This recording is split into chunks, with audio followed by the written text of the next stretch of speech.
اور عقائد کے بارے میں جیسے ہم نے کل بھی اس کو ڈسکس کیا تھا کہ اگر عقائد کو ہم بریفلی جاننا چاہیں کہ کون سے عقائد ہیں کہ جن کا جاننا ہمارے لیے ضروری ہے، تو اس کے لیے شروع سے ہی بلکہ بچپن سے ہی الحمدللہ ایک بڑی اچھی روایت ہے کہ ہمیں وہ پڑھایا جاتا ہے، ایمان مفصل جس کو آپ کہتے ہیں۔ تو اس کے اندر جو چیزیں بیان کی گئی ہیں اس کے بارے میں عقائد یعنی جو ہمارے عقیدے ہیں اس کو جاننا اور دلیل کے ساتھ جاننا یہ ہم پہ ضروری ہے۔ اور یاد رکھیں کہ ویسے الحمدللہ ہم جو ہے وہ تقلید کے قائل ہیں، اور الحمدللہ ہم تقریباً یہاں پہ جتنے بھی موجود ہیں وہ امام اعظم ابو حنیفہ رضی اللہ تعالی عنہ کے مقلد ہیں۔ لیکن ایک چیز آپ یاد رکھیں کہ جب عقیدے کی بات آتی ہے تو عقیدے کے اندر جو ہے وہ تقلید جائز نہیں ہے۔ عقیدے کے اندر یہ رول ہے کہ ہم میں سے ہر ایک علیحدہ علیحدہ یہ جانے گا کہ یہ عقیدہ میں لے رہا ہوں تو میں یہ کہاں سے لے رہا ہوں۔ عقیدے کے اندر آپ یہ نہیں کہہ سکتے کہ کیونکہ فلاں نے یہ کہا ہے لہٰذا میرا یہ عقیدہ ہے، بلکہ عقیدے کے بارے میں یہ رول ہے جو علماء متکلمین نے بتایا ہے کہ آپ سب کو، ہر مسلمان کو علیحدہ علیحدہ علم ہونا چاہیے کہ میں یہ اگر عقیدہ لے رہا ہوں تو اس کے پیچھے دلیل کیا ہے۔ اس لیے یہ ضروری ہے۔ اور اس حوالے سے قرآن پاک کے اندر بھی جب مشرکین کی مذمت کی گئی تو اللہ تبارک و تعالیٰ نے فرمایا کہ جب ان سے ریزن پوچھی گئی کہ تم کیوں ان بتوں کو نہیں چھوڑتے تو انہوں نے کہا کہ کیونکہ ہم نے اپنے آباء و اجداد کو اسی طرح پایا ہے لہٰذا ہم اسی طرح رہیں گے۔ تو اس لیے عقیدے کے اندر کبھی بھی جو ہے وہ تقلید ہمارے علماء کرام نے اس کو جائز قرار نہیں دیا، بلکہ ہم سب پہ لازم قرار دیا گیا ہے کہ وہ عقائد کہ جن کا جاننا ہم سب پہ لازم ہے تو ہمیں وہ دلیل کے ساتھ جو ہے وہ ان کے بارے میں علم ہونا چاہیے۔ اور اللہ تبارک و تعالیٰ کی ذات، وہ ذات کے جس کی معرفت کے لیے ہی ہم اس دنیا کے اندر آئے ہیں، جیسا کہ یہ آیت پاک آپ نے کئی دفعہ سنی ہوگی، وَمَا خَلَقْتُ الْجِنَّ وَالْإِنسَ إِلَّا لِيَعْبُدُونَ۔ اللہ تبارک و تعالیٰ نے فرمایا سورۃ الذاریات کے اندر کہ میں نے جن و انس کو صرف ایک مقصد کے لیے پیدا کیا ہے، لیعبدون، کہ وہ میری عبادت کریں۔ اور امام ابن کثیر نے لیعبدون کا جب ترجمہ کیا، اس کی تفسیر کی، تو فرمایا لیعرفون، کہ وہ میری معرفت حاصل کریں۔ ظاہر سی بات ہے کہ جب ہم معرفت حاصل کریں گے تبھی ہم کما حق اس کی عبادت کر سکیں گے، اور اس کی عبادت کو صحیح معنوں میں جو ہے وہ انجام پذیر تک انجام دلانے کے لیے، اس کو ادا کرنے کے لیے اس کی معرفت ضروری ہے۔ اور اس کی معرفت کے لیے ہمیں اس کی ذات کے بارے میں جو عقائد ہیں ان کا جاننا اشد ضروری ہے۔ ابھی اس دور سے پہلے جب ہمارے علماء کرام اللہ کی ذات کے بارے میں عقیدے کا آغاز کرتے تھے تو پہلا عقیدہ وہ یہ لکھتے تھے کہ اللہ تعالیٰ ایک ہے۔ لیکن افسوس اس دور کے جو چیلنجز ہیں ہم اس سے آغاز کریں گے۔ اس دور کے اندر جو اس وقت ہمیں مسلمانوں کو سب سے بڑا چیلنج ہے، اور وہ سرے سے ہی خدا اور اللہ تبارک و تعالیٰ کا سرے سے ہی انکار کرتے ہیں۔ خدا کا ایک ہونا یہ تو بات کا مرلہ ہے۔ اب جو نیکسٹ سٹیج آیا جو ہمیں درپیش ہے وہ ایتھیزم کی طرف سے، اور وہ سرے سے ہی خدا کا انکار کرتے ہیں۔ تو یاد رکھیں اس صورت میں جو ہمارا سب سے پہلا عقیدہ ہے وہ یہ عقیدہ ہوگا کہ اللہ تعالیٰ موجود ہے۔ اللہ تبارک و تعالیٰ کے وجود کے حوالے سے یہ ہمارا سب سے پہلا عقیدہ ہے۔ اور اس حوالے سے خالق کائنات نے جو ہمیں طریقہ کار بتایا ہے کہ ہم اگر اس پوری کائنات کے اندر غور کریں تو ہمیں اس کائنات کے ایک ایک ذرے، ایک ایک ایٹم کے اندر جو ہے وہ ہمیں اس کی تخلیق کے شاہکار نظر آتا ہے۔ اس کائنات کی کسی بھی چیز کے اندر غور و فکر کریں، فار ایگزامپل ہم اگر اپنے فنگر پرنٹس میں بھی دیکھ لیں تو آپ دیکھیں کہ اگر ہم دیکھیں تو ہم سب کو اپنے فنگر پرنٹس ایک جیسے نظر آتے ہیں، لیکن اس پوری کائنات کے اندر اربوں انسان ہیں، اور اربوں ہم سے پہلے چلے گئے اور ہمارے بعد بھی بہت سارے آئیں گے، لیکن کسی بھی دو شخصوں کا جو ہے وہ فنگر پرنٹس نہیں ملتے۔ اور وہ یہ کیسے ممکن ہے؟ یہ صرف اس خالق کائنات کے شاہکار ہے کہ وہ اس کی تخلیق کا شاہکار ہے، اس نے کس انداز سے پیدا کیا۔ تو ہم غور کریں تو ہمیں ایک ایک چیز کے اندر جو ہے وہ اس کی تخلیق نظر آتی ہے۔ اسی طرح وہ امام اعظم ابو حنیفہ رضی اللہ تعالی عنہ، آپ کا مناظرہ ہوا ایک ایتھیسٹ کے ساتھ، تو مناظرہ اسی چیز پر تھا کہ خدا ہے یا نہیں ہے۔ تو امام اعظم ابو حنیفہ نے جان بوجھ کر جو ہے وہ جو مقررہ وقت تھا اس سے تاخیر کی، تو جب آپ تاخیر سے پہنچے تو وہ جو دہریہ تھا، جو ایتھسٹ تھا، اس نے کہا کہ آپ اتنے بڑے امام ہیں اور وقت کی پابندی کا آپ کو احساس نہیں ہے۔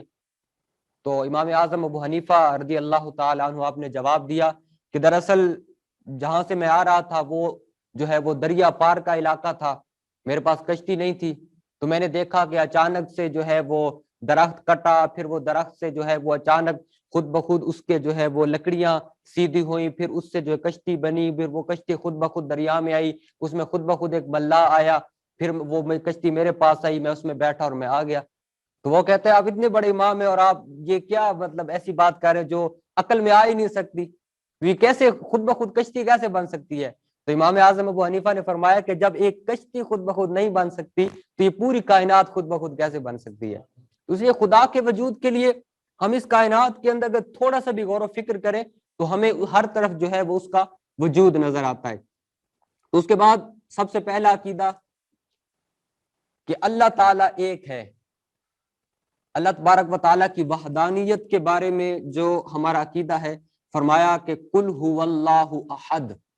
اب جب کہا جائے گا کہ اللہ تعالیٰ ایک ہے تو ہم سب پہ لازم ہے کہ ہم اس کی دلیل کو جانیں کہ خالق کائنات نے کہاں فرمایا کہ وہ ایک ہے، اور وہ کیا دلیل ہے؟ سورۃ الاخلاص کی پہلی آیت۔ ہم یہ ویسے تو یہ علماء متکلمین نے بڑی تفصیل کے ساتھ اس پہ کلام کیا ہے اور بڑی ہی تفصیل کے ساتھ عقائد کو لکھا ہے، لیکن میں نے اس میں سے چند عقائد کو جو ہے وہ مختص کیا ہے۔ تو اگر آپ ڈیٹیل کے ساتھ اس میں جانا چاہیں گے اور وضاحت کے ساتھ یہ ساری چیزیں پڑھنا چاہیں گے تو انشاءاللہ وہ ہم آپ کو جو ہے وہ ریفرنس بکس جو ہے وہ سینڈ کر دیں گے۔ تو سب سے پہلے ہم آپ کو یہ سجیسٹ کریں گے کہ پہلے جیسا کہ عمران صاحب فرما رہے تھے کہ لیکچرز کو سنیں، اور اس حوالے سے جو ہے وہ بعد میں جب ہم ریفرنسز بکس دیں گے تو انشاءاللہ وہ پڑھنے میں جو ہے وہ آپ کو معاون ثابت ہوگی۔ تو اس کے بعد فرمایا کہ اللہ تعالیٰ کا کوئی شریک نہیں، نہ ذات میں، نہ صفات میں، نہ افعال میں، اور نہ ہی اسماء میں۔ کسی بھی حوالے سے اللہ تبارک و تعالیٰ کی جو ذات ہے، اس کی صفات ہے، اس کے افعال ہیں، اس کے اسماء ہیں، اس کے اندر کوئی بھی اس کا شریک نہیں ہو سکتا۔ فرمایا وَإِلَٰهُكُمْ إِلَٰهٌ وَاحِدٌ لَا إِلَٰهَ إِلَّا هُوَ، اور اسی طرح دوسرے مقام پہ فرمایا سورۃ الانعام کے اندر لا شریک لہ۔ پھر اس کے بعد اگلا عقیدہ ہے کہ اللہ تعالیٰ کے احکام میں کوئی شریک نہیں، لا ولا یشرک فی حکمہ احدا، سورۃ الکہف کے اندر۔ یہ ان عقائد سے بس میں سرسری طور پر جو ہے وہ ہم ایک دفعہ گزر جائیں گے تاکہ وہ ساری چیزیں جو ہمارے لیے بیسک اور بنیاد کی حیثیت رکھتے ہیں تاکہ ہم سب جو ہے وہ اس سے فیملیئر ہو جائیں اور اس سے آگاہ ہو جائیں۔ باقی اس میں سے اکثر چیزیں ایسی ہیں کہ جو آپ سب جانتے ہیں، اور الحمدللہ ہم سب کا کیونکہ یہ عقیدہ ہے تو اس کے اندر ایسا کوئی ڈاؤٹ والی بات نہیں ہے، لیکن اس کے باوجود جو چیز بار بار ہم عرض کر رہے ہیں کہ وہ دلیل کے ساتھ جاننا آپ سب پہ ضروری ہے، تو اس لیے جو ہے وہ اس کو ایک دفعہ گزریں گے تو آپ کو اس کا جو ہے وہ اندازہ ہو جائے گا۔ پھر فرمایا کہ اللہ تعالیٰ بے پرواہ ہے، کسی کا محتاج نہیں، اور تمام جہاں اس کا محتاج ہے۔ بے پرواہ کے لیے لفظ بے نیاز بھی استعمال کیا جاتا ہے کہ یعنی اس کو ہم میں سے کسی کی بھی ضرورت نہیں ہے۔ کوئی یہ نہ سمجھے کہ اس کو ہماری عبادات کی یا ہماری زوات کی یا ہمارے اعمال کی ضرورت ہے، بلکہ وہ ہر چیز پہ قادر ہے اور وہ صمد ہے، وہ ہم میں سے ہر ایک سے بے نیاز ہے، ہماری عبادات سے، ہمارے اعمال سے، ہمارے افعال سے، تو وہ کسی بھی چیز کا محتاج نہیں ہے۔ اللہ الصمد، اللہ تعالیٰ نہ کسی کا باپ ہے، نہ بیٹا، اور نہ اس کے لیے بیوی ہے۔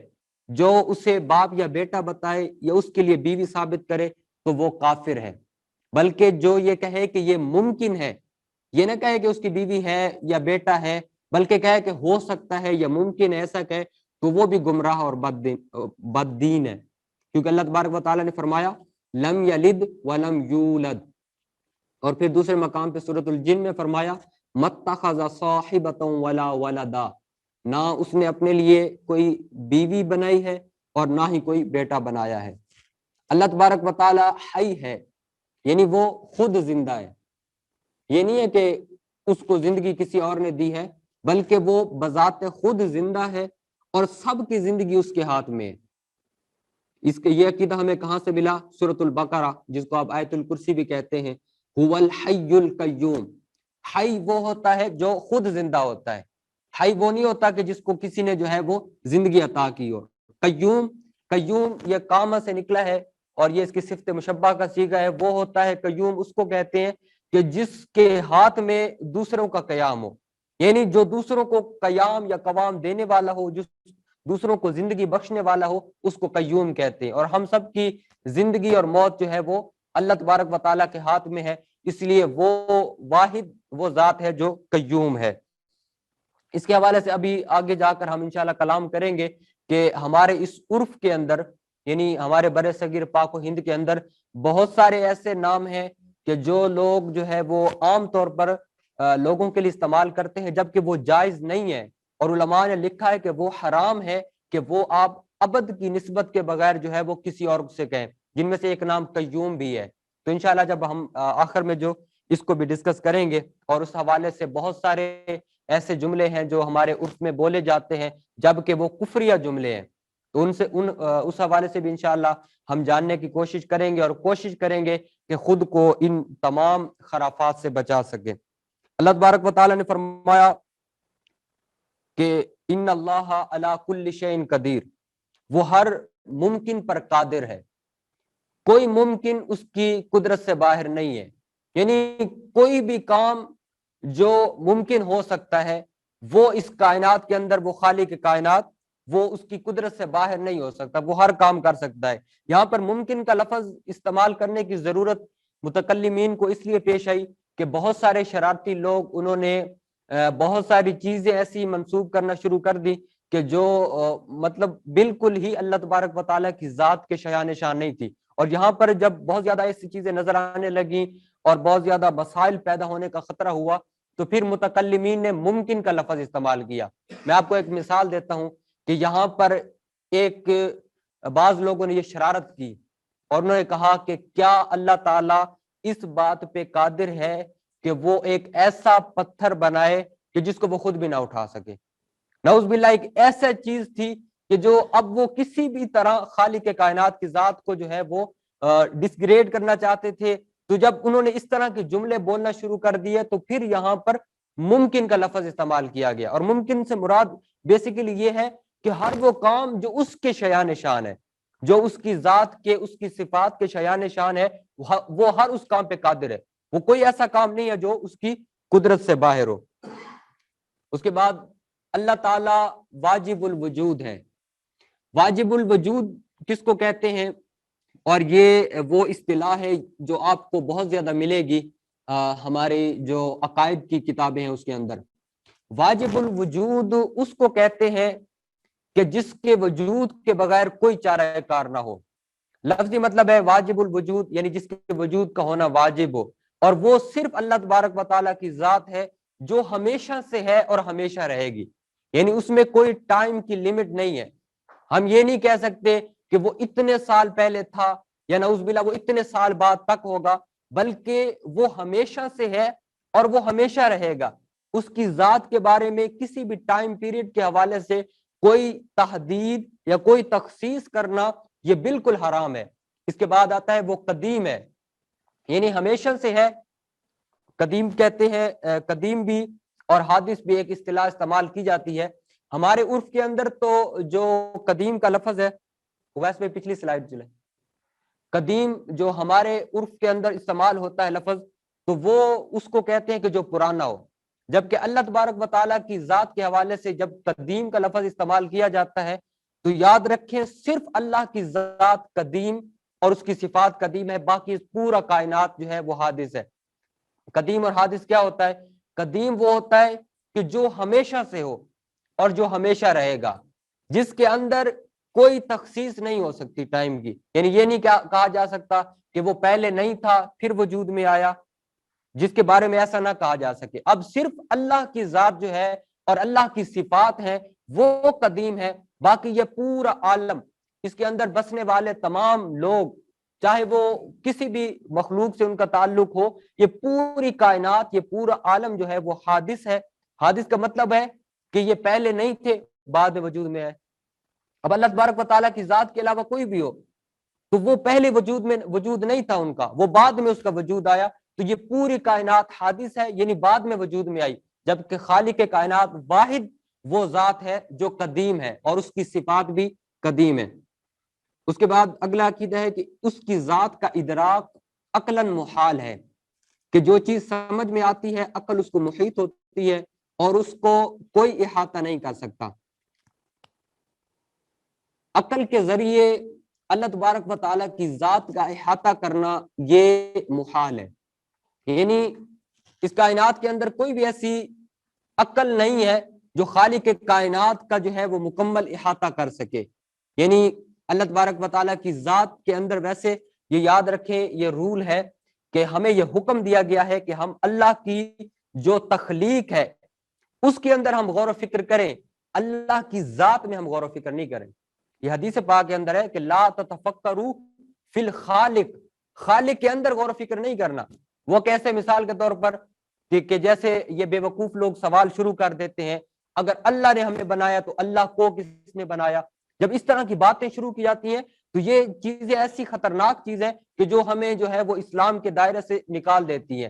اس لیے ہمارے علماء کرام اور ائمہ اعظام ہیں، انہوں نے یہ ساری حد بندی اسی وجہ سے کی ہے تاکہ کوئی بھی انسان جو ہے وہ اس طرح بے احتیاطی کے اندر خالق کائنات کی ذات کے بارے میں کوئی ایسا لفظ نہ بول دے کہ جو لفظ اس کی پوری زندگی کی کبائی کو جو ہے وہ ضائع کر دے۔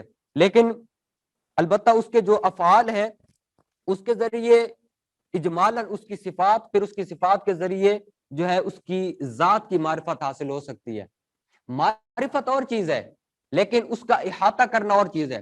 الحمدللہ ہمارے جو صوفیاء کرام کا طریق رہا ہے تو وہ خالق کے کائنات کی معرفت کے حوالے سے، وہ ذکر و فکر کے حوالے سے وہ ہمیشہ ہمیں جو ہے وہ اس کی معرفت کا سبق دیتے ہیں۔ معرفت حاصل کرنا یہ تو اللہ کے نیک بندوں کا طریق ہے، یہ تو اللہ کے انبیاء جو ان کو معرفت حاصل ہوتی تھی۔ لیکن ایک ہوتا ہے کہ اس کا احاطہ کر لینا، کوئی کہے کہ جو ہے اللہ کی ذات کے سارے اسپیکٹ یا سارے پہلو جو ہیں میری عقل کے اندر آ گئے ہیں، تو یہ محال چیز ہے۔ ہماری عقلیں جو ہے وہ اس قدر نہیں ہے کہ ہم خالق کے کائنات کا احاطہ کر سکیں۔ اور اس حوالے سے اگلا عقیدہ کہ وہ ہر کمال اور خوبی کا جامع ہے اور ہر اس چیز سے جس میں عیب اور نقصان ہو پاک ہے، یعنی عیب اور نقص کا اس میں ہونا محال ہے۔ اس دور کے اندر ہمارے بر صغیر کے اندر بہت زیادہ یہ مسائل اس عقیدے سے پیدا ہوئے کہ لوگوں نے اللہ کی ذات کے بارے میں ایسی چیزیں منسوب کرنا شروع کر دی کہ جو اس کی شیان شان نہیں تھی۔ فار ایگزامپل ایک بڑی عجیب سی چیز سامنے آئی ہمیں دیکھنے کو کہ وہ نعوذ باللہ جھوٹ بول سکتا ہے یا اس طرح کے کسی بھی عیب کی نسبت، جو بلکہ عیب تو عیب بہار شریعت کے اندر کہا گیا کہ مباح چیز، یعنی جس کے اندر خوبی نہ ہو اس کی نسبت بھی اللہ کی ذات کی طرف ہم نہیں کر سکتے۔ اللہ کی ذات کی طرف جب بھی نسبت کی جائے گی تو کسی کمال اور خوبی کی جائے گی، کبھی بھی اس کی ذات کی طرف کسی بھی عیب کی، کسی بھی نقصان کی، کسی بھی کمی کی، کسی بھی کوتاہی کی نسبت نہیں کی جائے گی۔ اور خدا نخواستہ اگر کسی نے اس کی ذات کی طرف کسی چھوٹی سی بھی کوتاہی کی نسبت کی تو یہ وہ حالت ایمان سے نکل جائے گا اور یہ کفر ہے۔ اس لیے ان چیزوں کا جاننا ہم سب کے اوپر جو ہے وہ ضروری ہے۔ اللہ تبارک و تعالیٰ کی ذات قدیم ہے، ازلی ہے، ابدی ہے، اس کی صفات بھی قدیم، ازلی، ابدی ہیں۔ یہ ان عقائد سے ہم جو ہے وہ ایک دفعہ گزر جاتے ہیں تاکہ اس حوالے سے بھی ہمیں معرفت حاصل ہو جائے۔ جیسا کہ اللہ تبارک و تعالیٰ کی ذات قدیم ہے، قدیم کے بھی میں نے ایک تعریف کی تھی، آپ میں سے کوئی بتا سکتا ہے قدیم کس کو کہتے ہیں؟ ہاں بالکل، ماشاءاللہ۔ قدیم وہ ہوتا ہے جو ہمیشہ سے ہو اور ہمیشہ رہے گا۔ یہ نہیں کہہ سکتے کہ اتنا عرصہ پہلے تھا اور نعوذ باللہ یا اتنا عرصہ بعد ہوگا۔ جیسے اللہ کی ذات قدیم ہے، ہمیشہ سے تھی اور ہمیشہ رہے گی، کوئی ٹائم لیمٹ نہیں ہے، کوئی حد بندی نہیں ہے، کوئی تخصیص نہیں ہے، ایسے ہی اس کی صفات بھی قدیم ہے۔ اب اللہ علیم ہے تو وہ ہمیشہ سے علیم ہے اور ہمیشہ علیم رہے گا۔ وہ رحمان ہے تو ہمیشہ سے رحمان ہے اور ہمیشہ رحمان رہے گا۔ جس طرح وہ خود قدیم ہے اس طرح اس کی جتنی بھی صفات ہے وہ بھی ساری قدیم ہے۔ اللہ تبارک و تعالیٰ کی ذات اور صفات کے سوا سب چیزیں حادث ہیں، یعنی پہلے نہ تھی اور پھر وجود میں آئی۔ اب صرف جو قدیم ہے وہ اللہ تبارک و تعالیٰ کی ذات اور صفات، اس کے علاوہ جو کچھ بھی ہے اس کو عالم کہتے ہیں۔ اللہ کی ذات اور اس کی صفات کے علاوہ جو کچھ بھی ہے اس کو عالم کہتے ہیں، چاہے وہ مخلوق ہے، چاہے وہ جمادات ہیں، نباتات ہیں، حیوانات ہیں، وہ ساری عالم ہیں، اور جتنے بھی عالم ہیں وہ سارے حادث ہیں۔ حادث کو اس کو کہتے ہیں کہ پہلے نہیں تھے اور بعد میں جو ہے اللہ تبارک و تعالیٰ نے ان کو وجود بخشا۔ صفات الہیہ کو جو مخلوق کہے یا حادث بتائے وہ گمراہ ہے۔ یعنی یہ عقیدہ آپ پڑھ چکے ہیں ابھی پہلی لائن کے اندر کہ اللہ کی صفات جو ہے وہ بھی قدیم ہے، لیکن اگر کوئی کہے کہ نہیں جو اللہ کی صفات جو ہے وہ قدیم نہیں ہے، اس کو مخلوق کہے یا حادث بتائے تو پھر اس صورت میں وہ گمراہ ہے۔ اور جو عالم میں سے کسی شے کو قدیم مانے یا اس کے حدوث میں شک کرے وہ کافر ہے۔ یہ عقیدہ بھی ابھی آپ پڑھ چکے ہیں، یہ اسی کی وضاحت ہے کہ اگر کوئی کہے، اب میں نے بتایا نا کہ اللہ کی ذات کے علاوہ جو کچھ بھی ہے اس کو عالم کہتے ہیں۔ آپ نے پڑھا نا الحمدللہ رب العالمین، جتنے بھی عالم ہیں ان کا رب اللہ ہے، یعنی اللہ کے علاوہ جو کچھ بھی ہے وہ عالم ہے۔ اب اگر کوئی کہے کہ اس عالم میں سے بھی کوئی ایسا ہے کہ وہ بھی قدیم ہے، یعنی وہ بھی ہمیشہ سے ہے اور ہمیشہ رہے گا، تو پھر اس صورت میں وہ بھی کافر ہو جائے گا۔ کیوں؟ قدیم صرف اللہ کی ذات ہے، اللہ کی ذات وہ ذات ہے جو ہمیشہ سے ہے اور ہمیشہ رہے گی، اور اس کی ذات کے علاوہ کوئی نہیں ہے کہ جو ہمیشہ سے ہو اور ہمیشہ رہے گا۔ اب آتے ہیں اس حوالے سے کچھ سوالات جو اس دور کے اندر اکثر ہمیں جن کا سامنا کرنا پڑتا ہے یا جو ہم سے پوچھے جاتے ہیں۔ اس حوالے سے جو پہلا سوال کہ کیا اللہ میاں یا اللہ سائیں کہنا جائز ہے؟ یہ ہمارے عرف کے اندر اکثر جو ہے وہ لوگ کہتے ہیں دعا کرتے ہوئے یا ویسے بولتے ہوئے اللہ میاں کہہ دیتے ہیں۔ تو اس کے اندر مفتی منیب الرحمان صاحب نے تفہیم المسائل کے اندر بڑا ڈیٹیل کے ساتھ کلام کیا ہے، اور انہوں نے یہ ثابت کیا ہے کہ یہ جو دو لفظ ہیں میاں اور سائیں، یہ اردو لغت کے اندر جو ان کے معنی استعمال ہوتے ہیں وہ اللہ کی شایان شان کے قابل نہیں ہے، اللہ کی شایان شان نہیں ہے۔ وہ اس کے معنی میں سے ایک معنی میاں کے معنی میں سے ایک معنی شوہر بھی ہے، میاں کے معنی میں سے ایک معنی خادم بھی ہے، اور اس طرح کے بہت سارے معنی۔ اور اگر فار ایگزامپل کوئی معنی ایسا بھی ہو جو اس کے شان شان ہے، لیکن جب شک پڑ جائے، مثال کے طور پر ایک لفظ جب ذو معنی ہو، تو آپ نے دیکھا کہ حضور کے بارے میں جب صحابہ کرام وہ لفظ استعمال کر رہے تھے جو بالکل ٹھیک تھا، لیکن کیونکہ اس میں شک پڑ رہا تھا تو حکم ہوا لا تقولوا راعنا۔ تو جب حضور علیہ السلام کی ذات کے بارے میں اتنی احتیاط کا حکم خالق کائنات دے رہے ہیں، تو یہ کیسے پاسبل ہے کہ اس کی ذات کے بارے میں اس کو پکارتے ہوئے جو ہے وہ ہم احتیاط سے کام نہ لیں؟ اس لیے اللہ میاں یا اللہ سائیں کہنا یہ بالکل جو ہے وہ مناسب نہیں ہے۔ اللہ کی ذات کو اس کے ان نام سے پکارنا چاہیے کہ جو اس نے خود بیان کیے ہیں یا اس کے نبی علیہ السلام نے بیان کیے ہیں، اور ہمیں اللہ تعالی کہنا جو ہے یہ سب سے زیادہ اچھا ہے۔ اس کے بعد اگلا سوال کہ کیا اللہ تعالیٰ کے لیے جمع کا صیغہ استعمال کرنا صحیح ہے؟ یعنی کوئی کہتا ہے کہ اللہ تعالیٰ فرماتا ہے، کوئی کہتا ہے اللہ تعالیٰ فرماتے ہیں، کوئی کہتا ہے کہ اللہ تعالیٰ نے یہ کہا، مطلب کوئی ایک واحد کا صیغہ استعمال کرتا ہے اور کوئی جمع کا صیغہ استعمال کرتا ہے۔ تو کیا جمع کا صیغہ استعمال کرنا ٹھیک ہے؟ یعنی ہم یہ کہہ سکتے ہیں کہ اللہ تعالیٰ فرماتے ہیں اگر ہم ادب کے ساتھ گئے؟ تو اس حوالے سے بھی ہمارے جو علماء کرام نے کلام کیا ہے وہ یہی کہتے ہیں کہ اگرچہ ہماری نیت ٹھیک ہوتی ہے، لیکن بہتر یہ ہے کہ اس کی ذات کے لیے واحد کا صیغہ استعمال کیا جائے، جمع کا صیغہ استعمال نہ کیا جائے، کیونکہ توحید جو ہے وہ ایک بہت ہی حساس اور سینسٹیو معاملہ ہے۔ اس لیے کوشش کریں کہ اس کی ذات کے لیے واحد کا لفظ استعمال کریں، اور ادب کے لیے جو ہے وہ آپ جیسے ہم اللہ تعالیٰ کہتے ہیں، صرف اللہ نہیں کہتے، تو آپ جو ہے اس کی عظمت اور جلالت کے لیے ساتھ ایک ایسی صفت بیان کر دیں، لیکن جب اس کو پکاریں تو واحد کے صیغے کے ساتھ پکاریں۔ اس کے بعد اگلا سوال کہ کیا اللہ تعالیٰ کو اوپر والا کہنا یہ ٹھیک ہے؟ اور یہ ہمارے پاکستان کے اندر تو بہت ہی زیادہ استعمال ہوتا ہے یہ لفظ، بس جب بھی دعا کرنی اوپر والا اوپر والا، وہ اوپر والا ہے، یا مطلب بہت زیادہ ایسے جملے استعمال ہوتے ہیں کہ جو لوگوں کو پتہ نہیں ہوتا، لیکن یہ کہ وہ بالکل اسلام کے اندر جو ہے جائز نہیں ہوتے۔ اس کا ریفرنس سب سے پہلے نوٹ کر لیں کہ اس حوالے سے جو میں بات کروں گا یہ مفتی منیب الرحمان صاحب نے بھی کی ہے، البحر الرائی کے اندر امام ابن نجیم نے بھی کی ہے، اور سب سے بڑی بات جو ہماری عقائد کی سب سے مستند ترین کتاب اہل سنت والجماعت ماتریدیہ کی شرح عقائد نسفیہ کے اندر امام نسفی نے بھی جو ہے اس پہ کلام کیا ہے، اور انہوں نے کہا کہ اللہ کی ذات تمام جہتوں سے اور سمتوں سے پاک ہے۔ اللہ کی ذات کے لیے کبھی بھی ڈائریکشن ثابت نہیں کی جا سکتی۔ یعنی ڈائریکشن کون سی ہوتی ہے؟ سامنے، پیچھے، دائیں، بائیں، اوپر، نیچے. اللہ کی ذات کے لیے کبھی بھی ہم ڈائریکشن ثابت نہیں کریں گے. کیوں؟ اگر ہم ڈائریکشن ثابت کریں گے تو اس کے لیے ایک جہت جو ہے متعین ہو جائے گی, اور جب جہت متعین ہو جائے گی تو پھر اس کے لیے ایک خاص جگہ جو ہے متعین ہو جائے گی, اور جس کے لیے جگہ متعین ہو جاتی ہے تو گویا کہ اس کا کوئی جسم بھی ہوتا ہے. تو اس طرح کے جو ہے وہ اشکالات کی وجہ سے ہمارے جو متکلمین ہیں انہوں نے منع کیا ہے کہ اللہ تبارک و تعالیٰ کی ذات کے لیے اوپر کا لفظ, یعنی جس کے اندر بھی کوئی سمت آتی ہے یا جہت آتی ہے یا ڈائریکشن آتی ہے, اس کے ساتھ نہیں پکارنا چاہیے. اس لیے اللہ تبارک و تعالیٰ کی ذات کو اوپر والا کہنا یہ بھی بالکل نامناسب لفظ ہے. اللہ تعالیٰ ہر جگہ موجود ہے, یہ کہنا کیسا ہے؟ یہ تو آلموسٹ ہم میں سے ہر ایک کہتا ہے اللہ تعالیٰ ہر جگہ. اس کے اندر بھی وہی مسئلہ ہے, اگر اس میں سے ہم یہ لفظ نکال دیں ہر جگہ تو پھر ٹھیک ہے. اللہ تعالیٰ موجود ہے ہمیں یہ کہنا چاہیے, ہمیں ہر جگہ نہیں کہنا چاہیے. کیوں کہ جگہ کی نسبت جب آپ اللہ کی ذات کے ساتھ کریں گے تو آپ گویا کہ اس کے لیے کوئی خاص جگہ متعین کر رہے ہیں, جبکہ اللہ تبارک و تعالیٰ جگہ سے, جہت سے, سمت سے, ان تمام چیزوں سے پاک ہے. اس کی ذات کے حوالے سے ہم کبھی بھی یہ تصور نہیں کر سکتے کہ وہ کسی خاص جگہ پر ہے.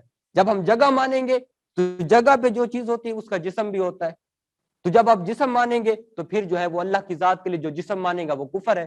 اس لیے اس کی ذات کے لیے جگہ, سمت, جہت, ڈائریکشن اور جسم ماننا کفر ہے. اس لیے اللہ کی ذات کے لیے یہ نہیں کہنا چاہیے کہ اللہ تعالیٰ ہر جگہ موجود ہے. آپ کہیں اللہ تعالیٰ موجود ہے, اس کے لیے ہر جگہ, جگہ کا تعلق کبھی بھی ذات باری تعالیٰ کے لیے آپ استعمال نہیں کر سکتے. اس کے بعد اللہ تعالیٰ کے صفاتی ناموں کو بغیر عبد کے ساتھ پڑھنا, یعنی اللہ تبارک و تعالیٰ کے جتنے بھی نام ہیں, عبد کا مطلب ہوتا ہے بندہ. اب اللہ تبارک و تعالیٰ کا ذاتی نام ہے اللہ.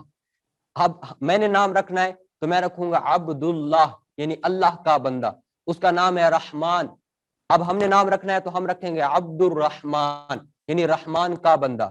تو لیکن ہمارے عرف کے اندر پتہ کیا مسئلہ ہوتا ہے, شروع میں بچے کا نام تو رکھ لیتے ہیں عبد الرحمان, لیکن جیسے بچہ بڑا ہوتا ہے پھر وہ رحمان, پھر رحمان سے رحمانہ اور پتہ نہیں مانا اور کیا کیا.